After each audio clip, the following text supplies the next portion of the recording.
এবার শুধু কাটমানি নয়, আবাসের ঘরের পুরো টাকাটাই জালিয়াতি করে লুটে নেওয়ার অভিযোগ উঠল পঞ্চায়েত সদস্যের স্বামীর বিরুদ্ধে।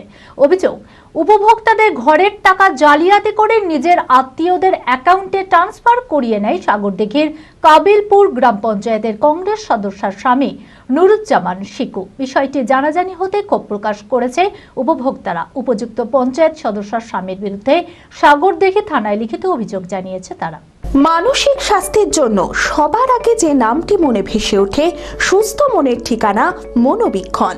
যোগাযোগ নাম্বার 7477799516। আর সরকারি যে প্রকল্পগুলো হচ্ছে, কেউ যদি আপনাদের কাছে 1 টাকাও চায়, 1 টাকাও কাউকে দেবেন না। তার কারণ হচ্ছে এটা সরকারের টাকা, অন্য কারো টাকা নয়। সুতরাং এই টাকা নেওয়ার অধিকার গ্রাম সভারও নেই, পঞ্চায়েতেরও নেই, পঞ্চায়েত সমিতিরও নেই, জেলা পরিষদেরও নেই, কারও নেই।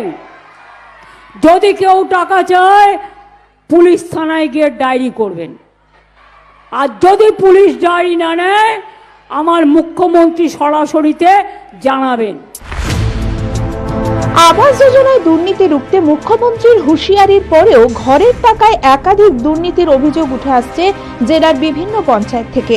আর এবার শুধু কাটমানি নয়, আবাসের ঘরের পুরো টাকাটায় জালিয়াতি করে লুটে নেওয়ার অভিযোগ উঠল সাগরদিঘির কাবিলপুর গ্রাম পঞ্চায়েতের কংগ্রেস সদস্যের স্বামী নুরুজ্জামান শিকুর বিরুদ্ধে।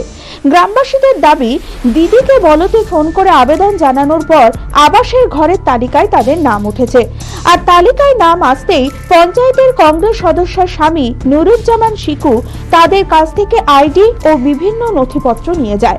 আবার অনেকের থেকে মোবাইলও নিয়েছিল বলে অভিযোগ গ্রামবাসীদের। এরপর মোবাইলে আবাসের ঘরের প্রথম কিস্তির 60,000 টাকা ঢোকার মেসেজ পাওয়ার পরেও অ্যাকাউন্টে টাকা না ঢোকায় বিডিওর কাছে অভিযোগ জানায় তারা। ভিডিও থেকে তারা জানতে পারে অন্য কারোর অ্যাকাউন্টে তাদের টাকা ঢুকেছে।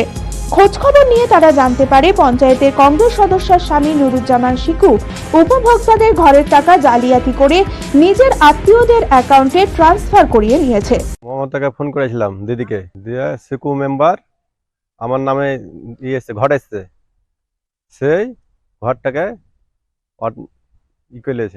ওর নামে করে নিয়েছে।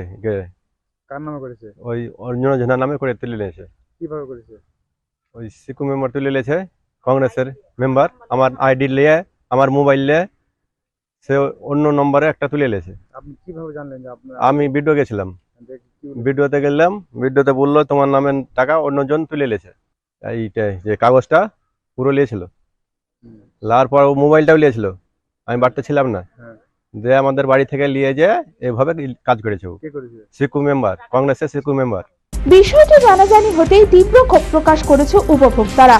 অভিযুক্ত পঞ্চায়েত সদস্যের স্বামীর বিরুদ্ধে সাগরদিঘি থানা ও বিডিওকে লিখিত অভিযোগ জানিয়েছেন তারা। দিদিকে ফোন করার পর ঘরে লিস্ট এসেছে, উনি একজন মেম্বার, সেজন টাকাকে তুলে অন্য আমার শাহিদা বিবির জায়গায় চাহিদা খাতন করে টাকা তুলে নিয়েছে। কোন মেম্বার? এটা শিকু মেম্বার করেছে, কংগ্রেসের শিকু মেম্বার করেছে। কোন অঞ্চলের? আমাদের কাবিলপুর পাকালপাড়া অঞ্চলে। কম্পিউটারে যে দেখছি আমার টাকা ঢুকে গেছে ওর অ্যাকাউন্টে। আমি ভিডিও, আমি টাকা ওর অ্যাকাউন্টে ঢুকেছে। আমি ভিডিও যে অভিজ্ঞতা জানালছি, ভিডিও তো আমি দেখেছি ওর নামে টাকা ঢুকে গেছে। আমার সিম, আমার আইডি নিয়ে ব্যবহার করে টাকা তুলেছে। আমি এখন আবেদন যে আমি একটা অভাবিক লোক, আমি টাকা চাই। বি কেয়ার পলিটেকনিক কলেজ 2024-25 শিক্ষাবর্ষে ভর্তি চলিতেছে। Civil, mechanical, electrical, electronics and telecommunication engineering কোর্সে প্রথম বর্ষে ভর্তির জন্য মাধ্যমিকের ন্যূনতম 35% এবং দ্বিতীয় বর্ষে ভর্তির জন্য ভোকেশনালে ন্যূনতম 60%। বিজ্ঞান বিভাগে উচ্চ মাধ্যমিক উত্তীর্ণদের দ্বিতীয় বর্ষে সরাসরি ভর্তি চলছে। খুবই অল্প খরচে পড়ার সুবর্ণ সুযোগের সাথে রয়েছে স্কলারশিপের ব্যবস্থাও। রয়েছে বাস পরিষেবা ও হোস্টেলে থাকার ব্যবস্থা। মেধাবী ও আর্থিক দিক থেকে পিছিয়ে পড়া ছাত্রছাত্রীদের জন্য রয়েছে 20% বিশেষ ছাড়। ঠিকানা NH34 এর কাছে, কানফালা, নবগ্রাম, মুর্শিদাবাদ, পলসন্ডার কাছে।